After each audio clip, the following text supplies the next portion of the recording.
તો હેલો મિત્રો, કેમ છો? આપ લોકોનું ફરી સ્વાગત છે મારી ચેનલ ગુજ્જુની સફરમાં એક નવા વિડીયો સાથે।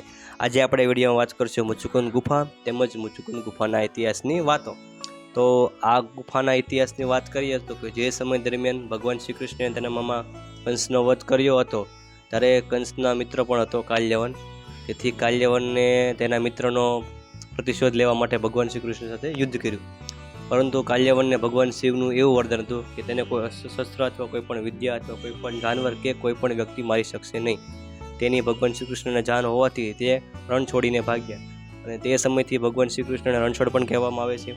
અને શ્રી કૃષ્ણ ભગવાન રણ છોડીને જે હાલની જગ્યા ગિરનાર છે ત્યાં આવીને સંતાઈ ગયા ગુફામાં। અને ભગવાન શ્રી કૃષ્ણને ખબર હતી કે મુચુકુંદ નામના રાજા અહીંયા ઘોર નિંદ્રામાં તપ કરી રહ્યા છે, તેથી તે તેની બાજુમાં અહીંયા આવીને સૂઈ ગયા। જ્યારે કાલ્યવન તેની પાછળ આવ્યો ત્યારે કાલ્યવને રાજાને કૃષ્ણ ભગવાન સમજીને તેને પોતાના પગથી લાત મારીને જગાડવાનો પ્રયાસ કર્યો। ત્યારે મહારાજા ગુસ્સામાં આવીને જાગી ગયા અને તેની સીધી દ્રષ્ટિ કાલ્યવન પર પડી, તેથી કાલ્યવન ત્યાં ને ત્યાં ભસ્મ થઈ ગયો અને કાલ્યવનનો વધ થઈ ગયો।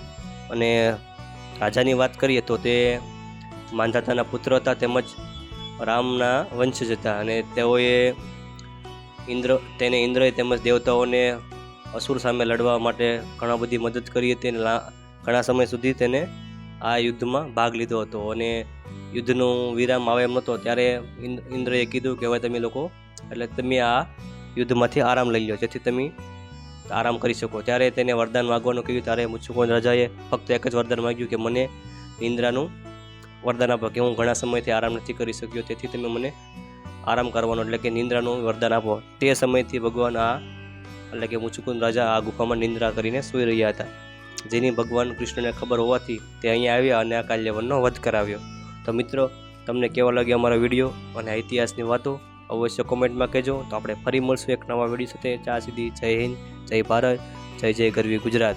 અને એ પણ કહીશ ફરીવાર કે જો કોઈ મારી ચેનલ સબસ્ક્રાઈબ ના કરી હોય તે મિત્રો અવશ્ય એકવાર કરી લે।